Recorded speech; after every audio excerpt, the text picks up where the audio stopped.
হয়ে যাওয়ার পর আমি কিন্তু খাবার খাওয়া শুরু করি এবং সবাই বলছিল পুরোটাই তোমাকে খেতে হবে, আর আমিও কিন্তু সেইভাবেই ছিলাম যে পুরোটাই আমি খেয়ে নেব, কোনো চাপ নেই।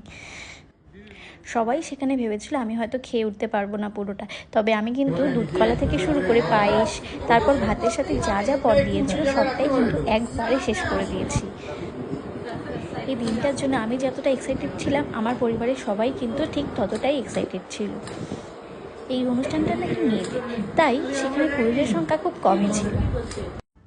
সব কিছু সেদিন ভালোভাবেই মিটেছিল। এরপর আমরা সবাই মিলে ফটোশ্যুট করে নিই। ফটোশ্যুট হয়ে যাওয়ার পর জানতে পারি আরও একটা রিচুয়াল নাকি বাকি আছে। এই যে দুটো জিনিস ঢাকা দেওয়া আছে, এটা থেকে আমাকে তুলতে হবে এবং এর থেকে নাকি বোঝা যাবে আমার ছেলে হবে না মেয়ে। মানে এটা একটা মজার কথা, আমি নাকি ছেলে তুলেছিলাম। তবে পরমশাই কিন্তু বলেছিল যে যাই তুলুক না কেন আমাদের